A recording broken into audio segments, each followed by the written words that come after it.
All right, normally when we get to the time of the year when we start talking about the clock change business, we're kind of past the brunt, of course, of hurricane season, but that may not be quite the case for us this year, as even though there is nothing tropical weather related near our state right now, we are watching the Caribbean Sea for the possibility, perhaps even as early as this weekend, of a system trying to organize here well to our south in portions of the western or central areas of the Caribbean. Now, right this moment, nothing is very organized, and we don't have any, incredibly solid area of low pressure for the forecast models to track. But some of the data here does suggest right there in the western side of the Caribbean, as we move throughout this weekend, that there may be a storm system trying to at least begin to come together and likely have at least some decent inroads in making progress in doing that by the end of this upcoming weekend. So it's important to stress here that through Sunday, there will be nothing close to us in terms of any kind of organized tropical depression or tropical storm. Anything that would form would still be in the Caribbean Sea through the end of this weekend. But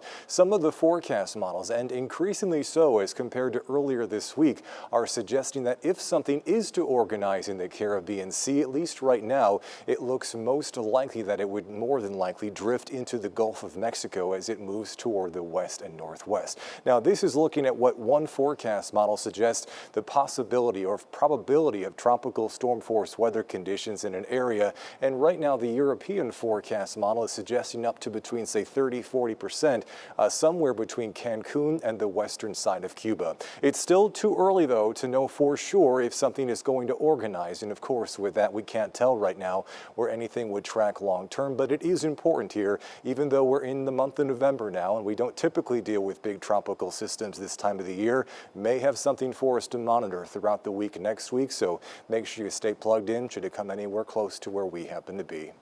Forecast for us today, though, is not bothered by the tropics and instead looks actually pretty warm for early November. High temperatures will take a run toward the upper 80s today, and though there will be a bit of a breeze throughout the afternoon, it's not going to be as strong as earlier in the week, so it will definitely feel rather hotter to you, as we'll have a little more humidity in the atmosphere as well. Along with this, there will be the chance of at least a few fast-moving showers on the breeze as we move through the later parts of this afternoon and early on this evening when temperatures begin to drop back into the lower 80s. The forecast is similar tomorrow, except we do expect a little wider coverage of showers on the breeze tomorrow. You'll find on Saturday the wind moving from east to west, so again a better chance for at least a few passing showers as you move throughout Saturday afternoon and Saturday evening, with everything moving in the general direction of the Gulf of Mexico. Rain opportunities look lower for us, thankfully though, for Sunday once we get past the clock change business, and then into early next week. Look at these temperatures, nearly 90 on Election Day Tuesday, with